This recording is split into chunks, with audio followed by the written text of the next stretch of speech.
Сәлеметсіздер ме? Бүгін біз 3-90 бойынша жиынтық бағалау есептерін талдайтын боламыз. Бірінші есеп y-тен болады 2x квадрат функциясы берілген функцияның графигін абсцисса өсі бойымен 3 бірлік оңға жылжытқандағы формуласын жазыңыз дейді. Абсцисса өсі ол бізде ux өсі. Ux өсімен оңға қарай жылжытуымыз керек. Формуласын жазамыз, сонда былай болады. Y тең болады 2x минус 3-тің квадраты. Яғни егер оңға қарай жылжытатын болсаңыздар, онда 3 бірлікке жылжыды да. Ал егер солға қарай жылжытатын болса, онда минус 3, онда мына жер бізде плюс болып кететін еді. Оңға дегендіктен мінекей осы формуланы аламыз. Абсцисса өсі бойымен болғандықтан, мына осы x-тің өзінен азайтамыз.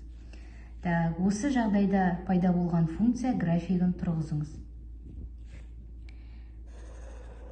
Қазір мен бұлай етіп саламын.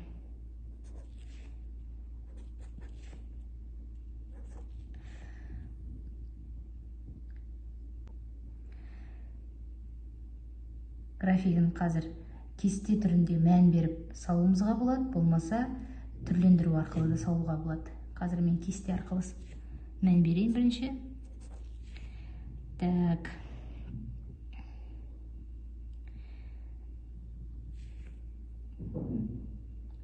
Минус 1 беремін, 0 беремін, 1 беремін, 2 беремін. Қазір көремін. Так, минус 1 беремін. Мына жерде үлкен сандар шығып кетеді қазір. Минус 1 беремін, минус 1, минус 3, ол минус 4, минус 4-тің квадраты 16. 16-ны 2-ге көйтеміз, сонымен ол 32-ге дейін кетіп қалады. Ары қарай 0 беремін. 0 бергенде минус 3, минус 3-тің квадраты 9. 9-ды 2-ге көбейтемін, 18. 0 болған кезде 18. Ары қарай 1 беремін. 1. Так, минус 2. Минус 2-нің квадраты 4. 4-ді 2-ге көбейтемін, 8. Мысалы, мынау менде 1, 2, 3, 4, 5, 6, 7, 8 болатын болса, мына жер. 2 беремін. 2 бергенде минус 1, квадраты 1, 2. Сонда 2-де 2. Неке біздің параболымыздан осылай келе жатыр. Төбесі ол бізде мұндан көрініп тұр. Төбесі 3-де 0. Яғни төбесі мына жерде болады. Осы бір тармағын салдым, екінші тармағын сіздер білесіздер ғой, симметрия өсін. Симметрия өсіне байланысты осылай сала қоясыз. Мына жерде мысалы, мына нүктенің координатасын қарайсыз, бұл 2-де 2 ма? Демек, мына жақтан 3, 4, 4-де 2 деген сөз. Мына жерден де дәл солай тауып аласыздар. Мінекей графигін тұрғыздық. Екінші есеп, доп жоғарыға тігінен лақтырылды. Доптың жер бетінен биіктігі формуласымен сипатталады. Мұндағы h метрмен берілген биіктік, t секундпен берілген лақтырылғаннан кейін өткен уақыт. 2 секундтан кейін доп жерден қандай биіктікке болатынын табыңыз. H тең болады минус 6t квадрат қосу 20t. T 2-ге тең болатын болса, h-ты тауып аламыз. Минус 6 көбейту t-ның квадраты 4 қосу 20 көбейту 2. Минус 24 қосу 40 тең болады 16. Сонда 2 секундтан кейін доп жерден 16 метр биіктікте болады екен. Үшінші есеп, жебенің ұшу биіктігі өзгеруінің қозғалыс уақытына тәуелділігі формуласымен сипатталады. Берілген формуламен жебе қанша уақыттан кейін 5 метр биіктікте болатынын анықтаңыз. H тең болады 1 қосу 5t минус t квадрат. T дегеніміз белгісіз, осыны табуымыз керек. H бізде беріліп тұр, онан қайтадан жазамын. 1 қосу 5t минус t квадрат тең болады, H-тың орнына 5-ті қоямыз. 5. Барлығын бір жаққа шығарып реттестіремін. t квадрат минус 5t қосу 4 тең 0. Бұл қалай шықты? Минус t квадратты оң жаққа шығардым, плюс t квадрат болды. 5-тіні оң жаққа шығардым, минус 5-ті 1 -1, 5-тен 1 аламыз, 4. Ары қарай вет теоремасымен Т1 мен Т2-нің қосындысы 5-ке тең, Т1 мен Т2-нің көбейтіндісі 4-ке тең. Қандай сандарды қосқанда 5, көбейткенде 4 шығады?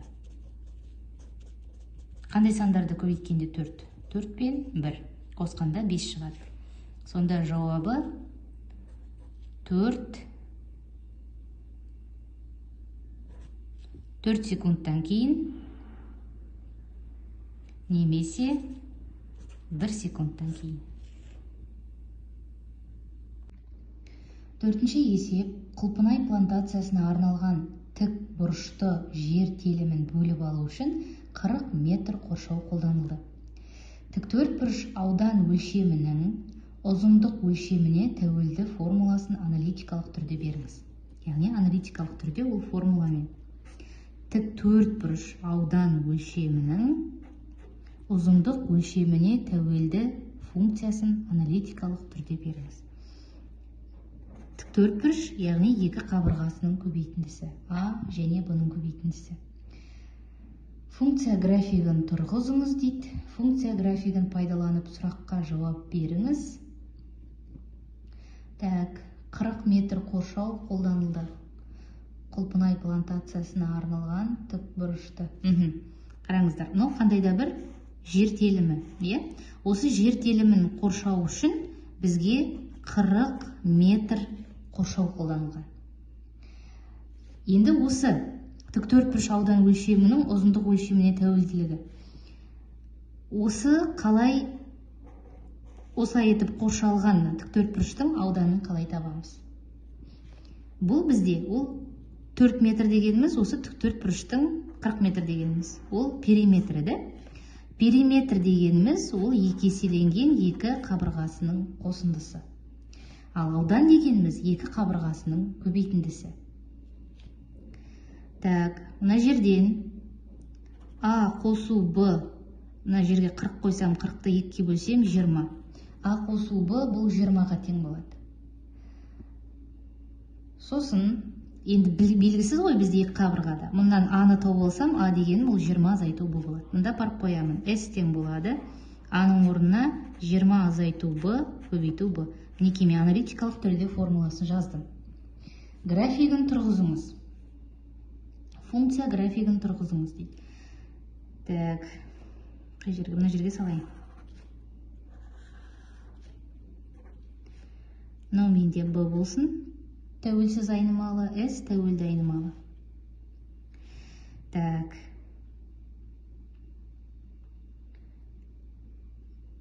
Неше берсем екен? Былай ашып жіберуге де болады. 20 Б азайту Б квадрат деп.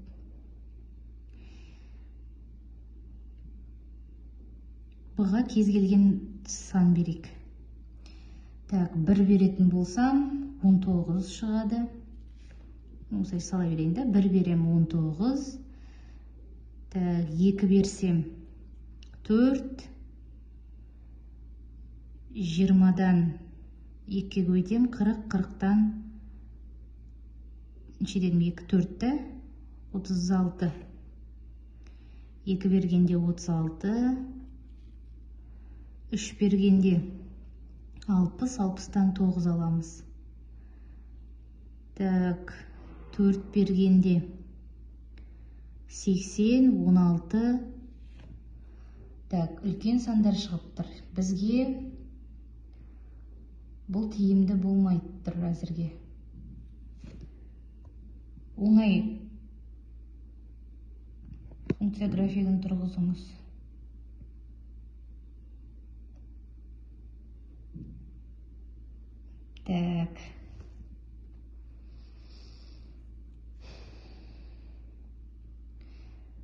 Екі А мен Б-ны қосып, 12-ке көбейткенде 40 шығатындай етіпті. Бұның парабола болады ғой графигі, бірақ тармағы төмен қарайтын көріп тұрмыз. Мына жерде минус Б квадрат болғандықтан. Енді бірден бастап сандарды берген кезде үлкен сандар болмаған кішкене ыңғайсыз болып тұр. Так, бірінші былай жасайын, параболаның төбесін тауып алайын. Осы арқылы.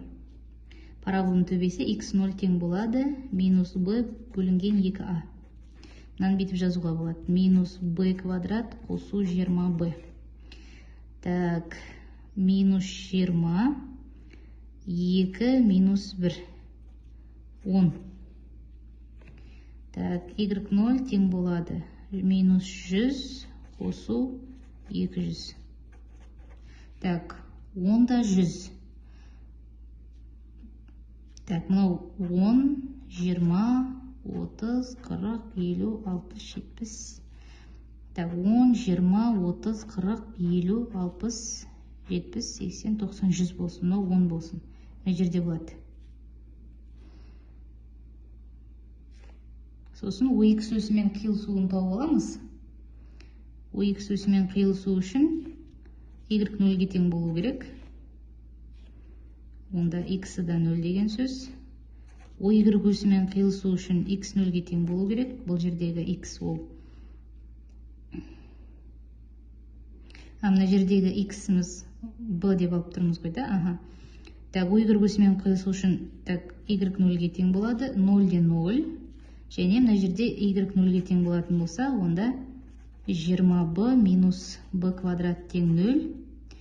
Немесе b тең 0, b тең 20.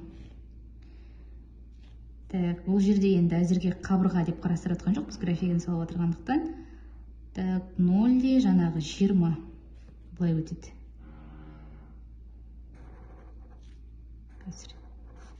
Менде мынау бірлік кесінділерім өте кішкентай болғандықтан, мына жерден қатты қазір көрінбей тұр. Былай өтеді. 0 де 0 нүктесінде қиып өтеді, және мінекей 0 де 20 нүктесінде қиып өтеді. Бұл бізге берілген функцияның графигі. Так, енді плантацияның ауданы ең үлкен болу үшін олардың қабырғаларының ұзындығы қандай болу керек дейді. Яғни S ең үлкен болу үшін, мына жерде біз көріп тұрмыз да. A бізде X, мына жерде OX өсінде B жатыр ғой, сондықтан B-дан алайын. B бұл жерде 10-ға тең, міне, көрініп тұр ең төбесі. B 10-ға тең болса, онда A да 10-ға тең. Себебі 20-дан 10-ды алып тастайсыз.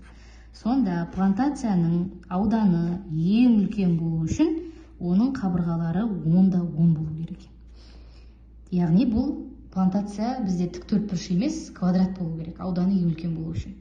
Периметрлері тең тіктөртбұрыштар арасындағы ауданы ең үлкен қандай фигура? Периметрлері тең тіктөртбұрыштар арасындағы ауданы ең үлкен қандай фигура? Ауданы ең үлкен фигура бұл енді квадрат болады. Периметрлері тең тіктөртбұрыштар арасындағы. Квадраттың ауданы ең үлкен болады. Мұқият қарап, қайтадан тыңдап алыңыздар. Графигімен мінекей көрсетіп қойдым. Графикте де көрініп тұр. 5-ші есеп. Хауыздағы суды, яғни бассейн, 2 сорғы арқылы ағызады. Суды ағызу үшін екінші сорғы y минут, бірінші сорғы екіншіге қарағанда 14 минут кем уақыт жұмсады. Сорғылар бірігіп 24 минутта суды хауыздан ағызады. Мәтіндегі ақпараттарды пайдаланып, кестені толтырыңыз дейді. Бірінші қазір кестені толтырып аламыз. Қараңыздар, бірінші сорғыға y минут.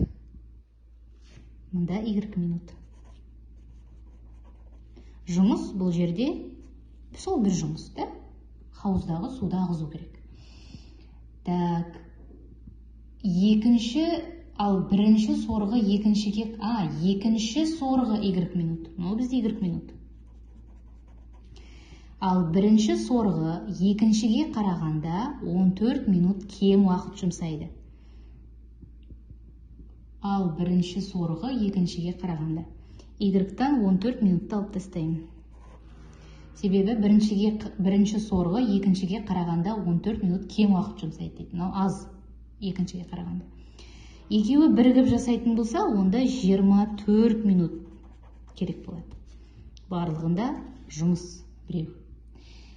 Енді өнімділікті табу үшін осы жұмысты уақытқа бөлеміз. Сонда бірінші сорғының өнімділігі 1 бөлу y азайту 14, екіншісінікі 1 бөлінген y, екеуі біріксе 1 бөлінген 24. Әр сорғы өзі жұмыс жасаса, хауыздағы суды қанша уақытта ағызатынын тап. Яғни мен теңдеу құрайын.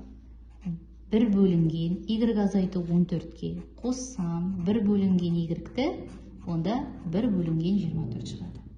Осы жерде қазір ортақ бөлімге келтіреміз. Ортақ бөлімі 24y, y азайту 14 болады. Мұнда 24 y-тан беремін. Мұнда 24 y азайту 14-тен беремін. Мұнда y азайту 14-тен беремін. Так, y тең болмау керек 14-ке, y тең болмау керек 0-ге. Мүмкін мәндер жиын міндетті түрде ұмытпаймыз қарастыруды. Мен алымдарын жазамын, бөлімдермен жазбаймын енді. 24y қосу, жерде бірден жақшаны ашам. 24y минус 24-ті 14-ке көбейтеміз. 6 бір ойда, 8, 9, 4, 2, 6, 3, 336.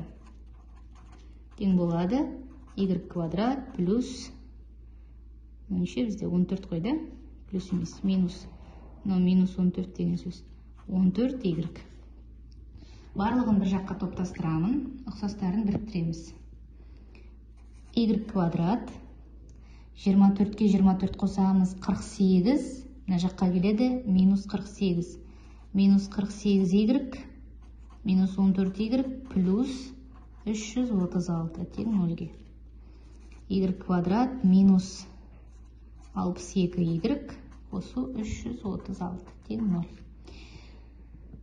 Так, ветпен шығам екен, қазір ветпен көрейін. Y1 мен Y2-ні қосамын 62, Y1 мен Y2-ні көбейтемін 336.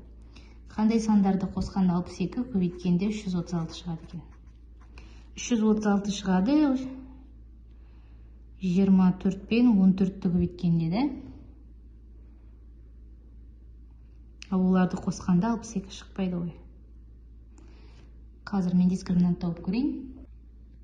Так, дискриминанты шығады. Бұл сандар 56 және 6.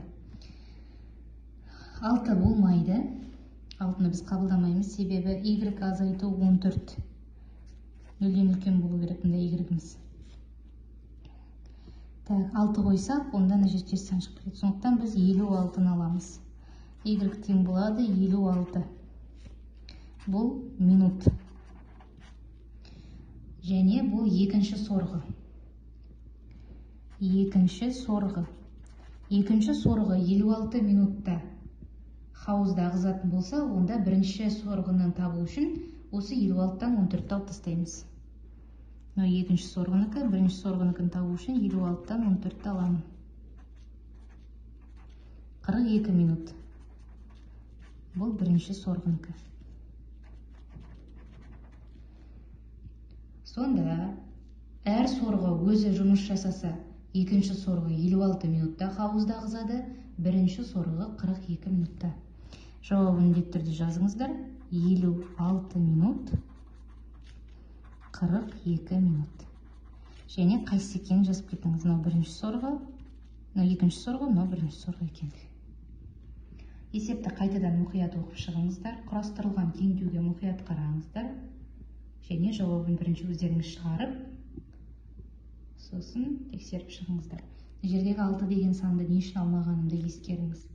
Бұл жерде уақыт туралы айтып жатыр, сондықтан біз теріс санды ала алмаймыз. Яғни Y-тан 14 алсақ, 6-дан 14 алсақ, теріс сан шығады ғой, соны айтып жатырмын. 6-шы есеп, 8-ші класс оқушыларынан статистика элементтері тарауы бойынша барлығы 20% болатын тест алынды. Оқушылардың тест нәтижелері мынадай беріліп тұр. Осы интервалдарды қолданып, интервалдық кесте құрыңыз. Мен тағы да қолмен сызамын. Сіздер тапсырманы орындаған кезде сызғыш қолданып, әдемілеп сызыңыздар. Так, маған 4 интервал керек.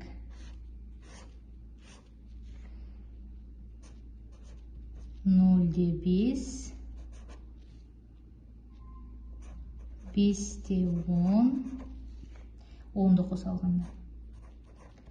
10-да 15, 15-те 20.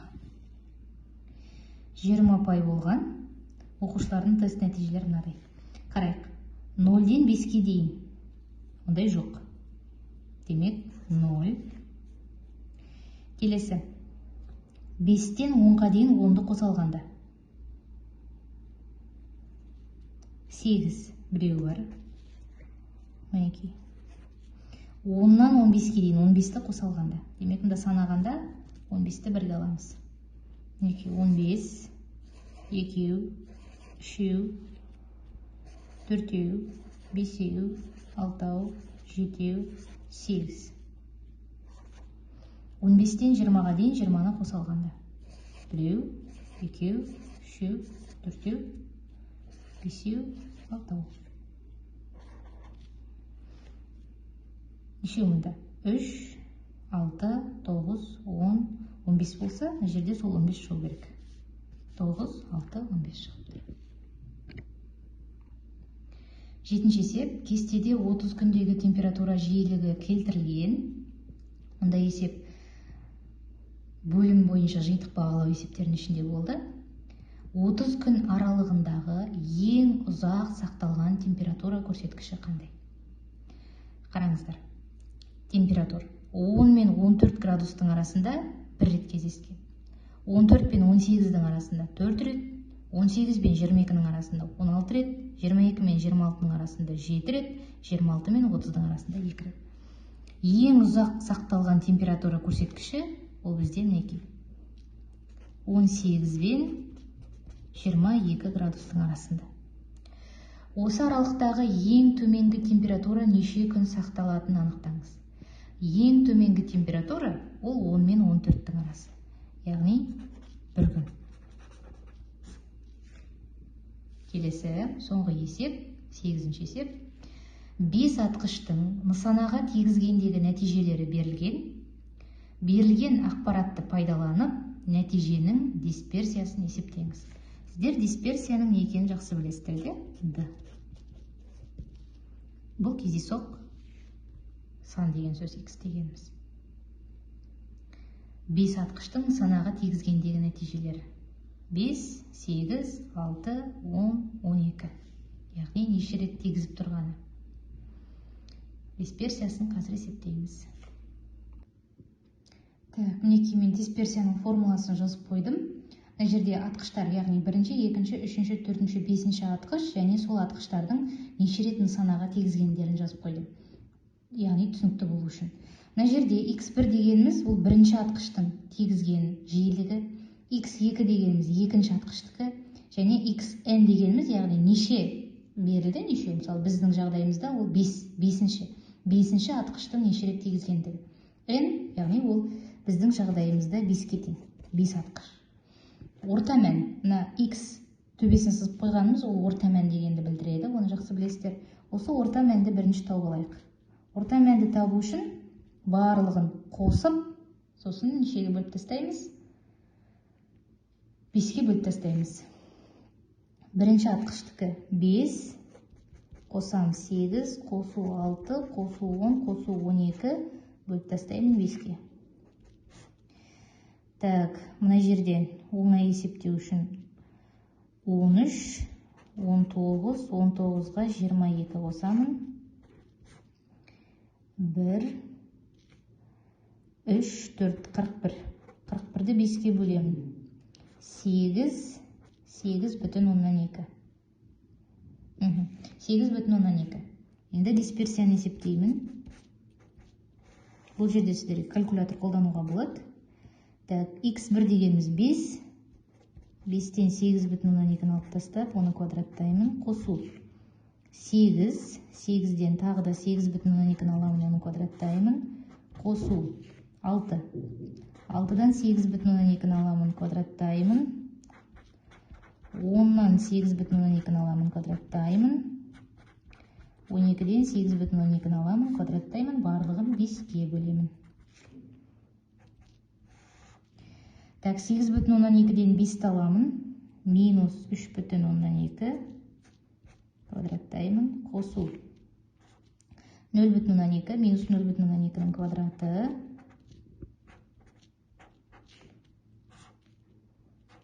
Так, минус 2,2-нің квадраты. Қосу 10-нан 8,2 алсам, 1,8-ді. 1,8-дің квадраты. Қосу. Так, 12-ден 8,2 алсам, 12, 8,2, 8, 11, 3,8. 3,8-дің квадраты, соны 5-ке бөлемін. Қазір есептеп, мына жерге жаза қоямын. Так, мінекей әрқайсысын квадраттадым. Мына қара түспен жазып қойдым, қанша шыққанын. Осының барлығын қостым. 32,8, 32,8-ді 5-ке бөлдім. Сонда 6,156 шықты. Сонда дисперсиясы 6,156. Сіздер де өздеріңіз есептеп, қайтадан тексеріп шығуларыңызға болады. Осымен біз 3-інші тоқсан бойынша жиынтық бағалау есептерін талдадық.